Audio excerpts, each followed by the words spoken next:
The wind howled through the empty corridors, carrying with it whispers of the past. She held the trembling lantern, whose flickering light barely managed to dispel the shadows dancing on the walls. The mansion, with its broken windows and collapsed roof, seemed like a sleeping monster, waiting to devour any intruder who dared disturb its quietness.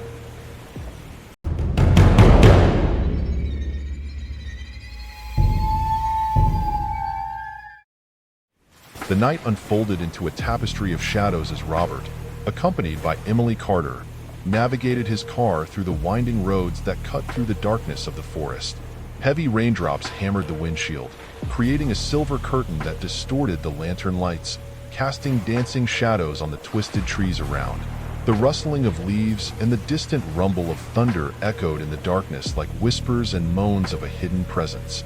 Finally emerging from the shadows, the mansion loomed, majestic and eerie in its solitude. The rain fell incessantly, as if the sky itself mourned Emily Carter's arrival at the old mansion. The wind howled through the empty corridors, carrying with it whispers of the past. She held the trembling lantern, whose flickering light barely managed to dispel the shadows dancing on the walls. The mansion, with its broken windows and collapsed roof, seemed like a sleeping monster, waiting to devour any intruder who dared disturb its quietness. Emily was a mystery writer, famous for her dark novels and tormented characters.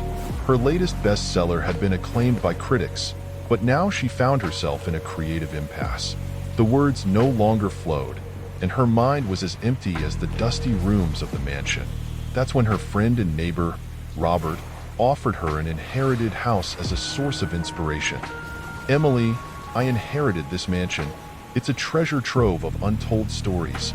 Explore it, uncover its secrets, and perhaps you'll find the inspiration you're searching for." She accepted Robert's offer, driven by insatiable curiosity and a desperate need to find something new to write about. Robert would take her to the house, leaving her there for 3 days before returning to pick her up. Now, standing on the threshold of the mansion, Emily felt the weight of the past on her shoulders. The storm raged outside, but within the stone walls, the silence was almost palpable. She imagined the old inhabitants, their lives intertwined with the dusty furniture and faded paintings. The hallway stretched out before her, an impenetrable darkness. Emily took a deep breath and took the first step. The floor creaked beneath her feet, as if the mansion itself greeted her with suspicion. She passed through the living room, where the fireplace had been extinguished for decades. On the walls, portraits of unknown people watched her with empty eyes. Who were they? What had they experienced there? Emily climbed the oak staircase, the steps creaking like brittle bones. On the landing, a slightly ajar door caught her attention. She pushed it open, revealing a dusty room. The unmade bed seemed to await its next occupant, and the desk was covered in yellowed papers. Emily picked up one of the diaries, her hands trembling as she unfolded the ancient pages. The words written centuries ago sprang to life, telling stories of passion, betrayal, and death. The mansion was alive, pulsating with memories and secrets. Emily felt she wasn't alone there. The portraits watched her, voices whispered in the shadows. She lit another candle and continued her exploration. Each room revealed more about the mansion's dark past. She found love letters, records of family fights, and even a map hidden beneath the floorboards. What had those walls witnessed? What secrets were buried there? Emily knew there was something more, something beyond the stories written in the diaries. She felt the presence, as if the very air was imbued with the past. And then, as she reached the attic, she saw the portrait of Arthur Blackwood. His eyes followed her, filled with sadness and anger. He had been the last resident of the mansion, and his death had been shrouded in mystery. Emily wondered if he still wandered the halls, clamoring for justice. The storm raged outside, but inside the mansion, another storm was brewing. Emily was determined to uncover the truth, to unravel the secrets that haunted the place. Emily remained in the attic, Arthur Blackwood's portrait watching over her. Her fingers brushed against the worn frame, as if seeking a connection to the past. Arthur had been an enigmatic man, a scholar who had isolated himself in the mansion for years. Rumors said he was obsessed with something that consumed him until his death. The rain pounded against the windows, and Emily felt a shiver run down her spine. She wondered what Arthur might have seen from those same windows. Had he witnessed the same storm, the same lightning that now illuminated the room? Or were the lightning merely reflections of his own agony? She decided to explore further. She descended the staircase, passing through the dark corridors. Each door seemed to hide a secret. Each room held an untold story. Emily stumbled upon a dusty library with shelves filled with old books. She picked up a tome, its yellowed pages delicately separating. They were treatises on alchemy, occultism, and black magic. Arthur Blackwood had been a scholar of these subjects, and Emily wondered if he had invoked forces beyond human understanding. In the main hall, a towering fireplace dominated the wall. Emily lit the fire, watching the flames dance. The warmth was comforting, yet it couldn't dispel the cold that enveloped her. She sank into a worn armchair, gazing at the portrait of Arthur hanging above the fireplace. His eyes seemed to follow her every move, demanding her attention. It was then that Emily heard the first whisper. A soft, almost inaudible voice echoed through the hall. "Leave, Emily. It's not safe here." She stood up, looking around. Who had spoken? There was no one but her and the portrait, but the feeling of being watched persisted. The second whisper came as she climbed the stairs to Arthur's room. "You shouldn't be here." The voice was clearer now, laden with sadness and urgency. Emily felt a chill run down her spine. Arthur was trying to warn her, but of what and why? She lay on the rumpled bed, staring at the ceiling. The storm raged outside, and inside the mansion, secrets stirred like hungry ghosts. Emily closed her eyes, promising herself she would uncover the truth. She was not just a writer in search of inspiration. She was a supernatural detective, determined to unravel the mysteries haunting the mansion. The next morning, Emily woke up with the weak sun shining through the torn curtains. She got up, feeling the stiffness in her muscles. The mansion was silent, as if still recovering from the storm of the previous night. Emily decided to delve deeper. There were rooms she hadn't yet visited, dark basements, and dusty attics. She wanted to find answers, even if it meant facing the unknown. With a flashlight in hand, Emily descended the stairs. The air was thick with the smell of mold and old wood. She opened a door leading to a narrow corridor. Paintings hung on the walls depicting people from centuries past. She wondered if they were the mansion's former residents or just random figures. The whispering voices persisted, but now they were more insistent. "Get out while you still can."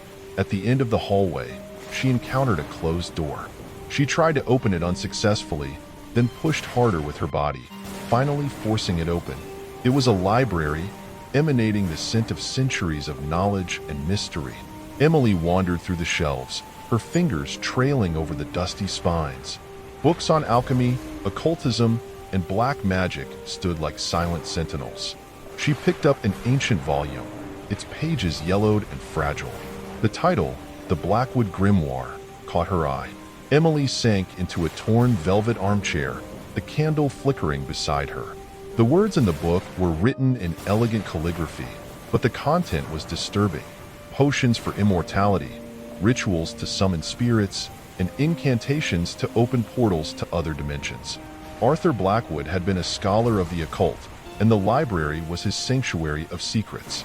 As Emily read, the whispers grew louder. She could feel invisible eyes upon her, as if the old mansion's former inhabitants were watching her. "You're close," they murmured. "The veils are thin here." She didn't know if they were real voices or just her imagination, but something compelled her to keep going. In the basement, she found a locked door. The key was hanging on a rusty hook on the wall. Emily hesitated for a moment, but curiosity overcame fear.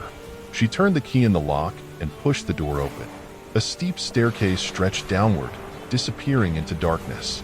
Emily descended, the flashlight illuminating the way. The air grew colder, and the smell of mildew intensified. She reached an underground chamber, its stone walls covered in strange symbols. In the center, there was a stone altar, stained with what appeared to be ancient blood. Emily felt a presence there, something older than time itself. That's when she heard the voice again. "Emily," it whispered, "you're in the heart of the mansion. Here, veils intertwine, and secrets are unveiled." She looked around, but there was no one, just shadows dancing on the walls. Emily knew she had stumbled upon something extraordinary. The basement was the epicenter of the mansion's mysteries, the place where past and present intertwined. She wondered what Arthur Blackwood had sought there. Immortality? Forbidden knowledge? Or something more sinister? The next question was she willing to risk everything to uncover the truth? Emily glanced at the stained altar and felt the weight of responsibility, and the mansion, with its secrets and hauntings, was about to reveal its darkest history. Nights in the mansion were different. Emily would wake to the sound of shuffling footsteps in the hallway, but when she lit the candle, there was no one there. Objects moved on their own, and Arthur Blackwood's portrait seemed to track her every move. She felt his presence, a silent warning to leave while she still could. But Emily was stubborn. She wanted to understand the supernatural encounters, decipher the symbols on the basement walls, and above all, she wanted to know why Arthur had chosen her. Was the ghost of the former resident determined to protect her or condemn her? The answers lay hidden in the mansion's shadows, waiting for her. And Emily was willing to confront the unknown, even if it meant facing her own past and the secrets that haunted her. Emily delved into Arthur Blackwood's diaries. Their yellowed pages revealed a tumultuous life intertwined with the history of the mansion. Betrayal, forbidden passion, and a brutal murder leapt from the worn lines. She read into the wee hours of the morning, the candle flickering as if eager to unravel the mysteries too. The diaries mentioned a mysterious woman, a mistress whom Arthur referred to as Lilith. She was the key to the mansion's secrets, but also the cause of his downfall. Emily wondered what had happened to Lilith. Had she been a victim of betrayal? Or was she responsible for the poison that killed Arthur? Emily couldn't stop thinking about Arthur and Lilith. Their stories intertwined like threads in a complex web. She searched the mansion's rooms for more clues. She found letters hidden beneath loose floorboards, faded photographs, and a silver locket engraved with the initials A and L. Each discovery brought her closer to the truth, but also further from safety. So, on a stormy night, Emily had her first encounter with Lilith. She was in the attic, examining an ancient mirror. Her reflection distorted, and Lilith appeared beside her. Her eyes were deep as abysses, and her voice whispered, "You're the chosen one, Emily, the only one who can free Arthur and me." Emily felt the weight of responsibility. She was the key to unraveling the mystery, to bringing to light the secrets that haunted the mansion. But she also knew the truth could destroy her. She looked at Arthur's portrait, his empty eyes pleading for redemption. The next step was to confront Lilith, to uncover what she was hiding. Emily was willing to risk everything, even if it meant facing her own past and the ghosts that haunted her. The mansion was alive, pulsing with memories and secrets, and Emily was about to unravel the greatest of them all. Emily spent sleepless nights, obsessed with Arthur Blackwood's diaries and Lilith's apparitions. The mansion seemed more alive than ever, its corridors echoing with whispering voices and restless shadows. She knew she was getting closer to the truth, but she also felt danger approaching. One night, when the moon was full and the wind howled through the trees, Emily climbed to the attic. Arthur's portrait watched her, his empty eyes seeming to plead for something. She lit a candle and whispered, "Arthur, why did you choose me? What do you want from me?" That's when he appeared, the ghost of Arthur Blackwood, dressed in 19th century clothing, his face pale and marked by agony. He floated above the ground, his feet not touching the worn floorboards. "Emily," he murmured, his voice echoing like the wind, "you are the key to my redemption." Emily felt the weight of responsibility. She had become part of the mansion's history, a character in a dark plot.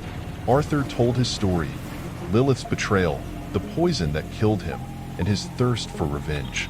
"I can't rest," he said, "not until the truth is revealed." Lilith also appeared that night. Her black hair fell over her shoulders, her eyes red as rubies. "Emily," she said, her voice soft as silk, "Arthur isn't what he seems. He has secrets too." Emily was torn. Who was telling the truth? She felt a connection to both ghosts, as if they were pieces of her own soul. She decided to investigate further, scouring the journals for answers. The pages revealed a tale of betrayal and forbidden passion. Lilith had been Arthur's lover, but also another man's, his brother, Edward. The three were caught in a deadly triangle, with Lilith at the center. She had betrayed Arthur with Edward, and the poison that killed him had been meant for her. Emily confronted Lilith in the library. "Why did you do this?" she asked. "Why did you destroy Arthur's life?"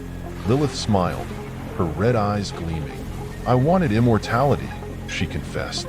"Edward promised to turn me into an eternal creature, but Arthur found out about our plans and tried to stop me. He drank the poison meant for me."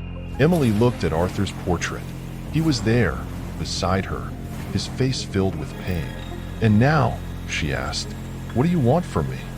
Arthur replied, "Free me, Emily. Find the antidote hidden in the mansion. Only then can I rest."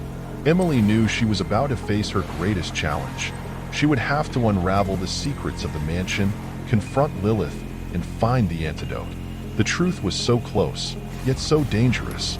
She wondered if she was ready to confront her own past and the ghosts that haunted her.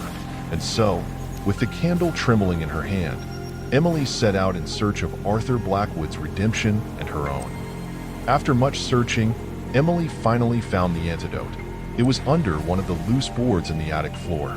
The air was imbued with the elixir's energy. Emily held the silver chalice, her fingers trembling. Arthur hovered before her, his empty eyes fixed on the golden liquid. "Are you ready?" he asked. Emily nodded. "I'll do whatever it takes to free him." She lifted the chalice to her lips and drank. The elixir flowed down her throat, warming every cell in her body. The attic spun, the walls twisting as if alive. Emily felt a connection with Arthur, as if their souls were merging. Lilith appeared, her red eyes blazing with anger. "You can't do this," she shouted. "Arthur is mine." But Emily was determined. She confronted Lilith, her eyes locked with hers. "Arthur deserves redemption," she said, "and so do I." The walls of the mansion trembled, and a bright light burst forth from Arthur's body. He let out a cry, and then, like golden smoke, vanished. Emily felt a wave of heat, as if something was being torn out from inside her. When the light faded, Arthur stood before her, his face now serene. "Thank you," he said. "You finally freed me." Emily left the mansion the following morning. The sun was rising on the horizon, its colors reflecting off the broken windows. She carried with her the lessons learned and the inspiration for her next mystery novel. The mansion was quiet, as if it too had found peace. Robert was waiting for her outside. "Did you find what you were looking for?" he asked. Emily nodded. The truth was there, hidden in the shadows. And now, Arthur and Lilith are free. She glanced back one last time. The mansion seemed to smile at her, as if thanking her for her courage. Emily knew her life would never be the same. She had faced the supernatural, unraveled mysteries, and found redemption. And so, with the wind caressing her face, Emily departed. The mansion faded into the distance, but the memories would stay with her forever. And perhaps, just perhaps, she would write about this extraordinary journey, turning it into another mystery and suspense bestseller.